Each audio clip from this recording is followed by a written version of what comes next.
If Bryce Canyon is on your bucket list, and let's be honest, it should be, the first thing you'll wonder is, how do I even get there? Because Bryce is stunning, yes, but she's also a bit remote. Like, no one accidentally ends up here remote. But don't worry, we've got you covered. This is your guide on how we got to Bryce. And a few can't miss stops along the way, because let's be honest, without sightseeing along the way, it's just a commute. You've got two main flight options: Las Vegas's Harry Reid International Airport, still lovingly called McCarran by locals and anyone who hasn't flown there since 2019, or Salt Lake City International, your choice if you have tons of Delta miles.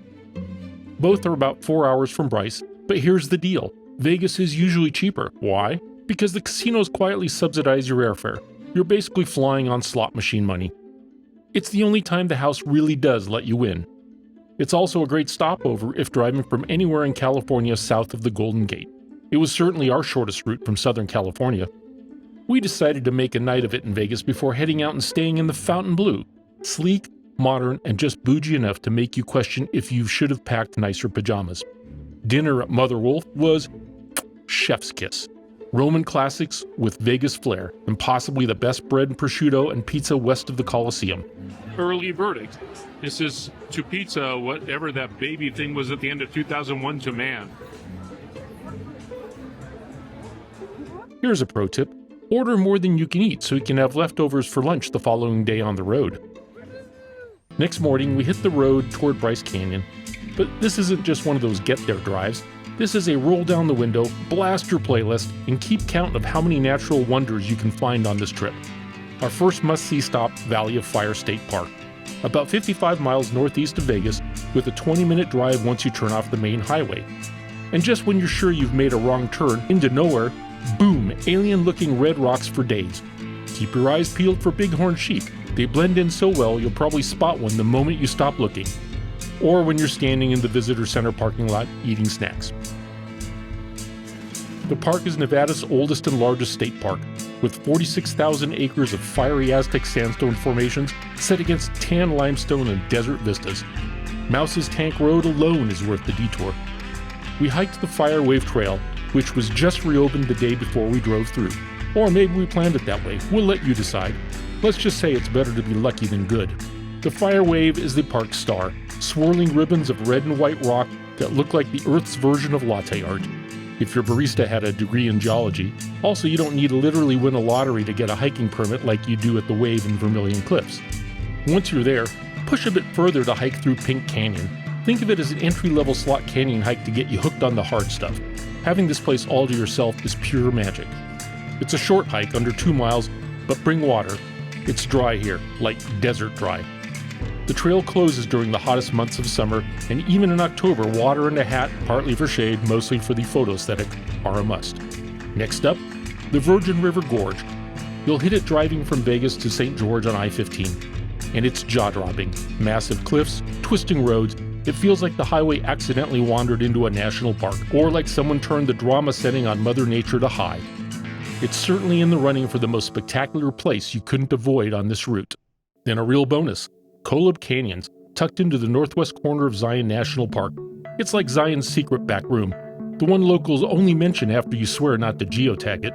Just 5 scenic miles off I-15, it's a quick detour that delivers towering red cliffs, quiet trails, and views so cinematic you'll start composing your own soundtrack. It's every bit as stunning as main Zion. Deep reds, sweeping vistas, but with a fraction of the people. You get all the awe and none of the shuttle lines. We describe it as the Cliff Notes of Zion National Park. If you haven't seen our full Zion video, check it out. We'll leave a link below. As you climb in elevation heading towards Bryce, the scenery changes fast. 1 minute it's desert scrub, and the next you're winding through alpine forests. We hit it in October, and the mix of bright yellow aspens against the deep greens were pure magic, totally unexpected. You'll stop way too many times for photos or take too many through dirty car windows. Not naming names, Kathy. If Bryce Canyon had a cool alpine cousin, it'd be Cedar Breaks National Monument. Sitting over 10,000 feet high, it's basically Bryce, but 2,000 feet taller. Same dramatic hoodoos, with pine trees, wildflowers, way fewer people. The views seem different up here. Maybe it's the colors, maybe it's the altitude. Either way, it's breathtaking, literally. Bring a jacket, and maybe pace yourself on the selfies. As you get close to Bryce, you'll pass through Red Canyon, a preview so gorgeous it feels almost unfair. Those fiery arches and rock tunnels along Highway 12 are a warm-up act that could headline on their own. It's like someone cranked up the saturation up to Utah mode. And the best part? Fewer crowds, more pull-offs, and plenty of unexpected photo opportunities. It all feels eerily familiar until you realize you've sped through replicas of these rocks on a runaway train in Disneyland. Yeah, this is the inspiration for that ride. That's when it hits you. Oh yeah, this drive is totally worth it. We based ourselves in Tropic, a small charming town outside of Bryce. After a full day of scenic detours, we were ready to settle in, grab a great dinner, and plan the next day's adventure. We stayed at the Stone Canyon Inn, which somehow blends rustic comfort with serious luxury vibes, cozy cabins, knockout views, and food that almost made us forget Mother Wolf. I said almost. For more details, including our hot tub spot, check out our full Bryce Canyon video, linked below. So, whether you fly into Vegas for the nightlife or Salt Lake City for the Tabernacle Choir, the road to Bryce Canyon is packed with gems you'll never forget. Take your time, make the stops, and let the natural wonders surprise you, because out here, even the journey feels like the destination.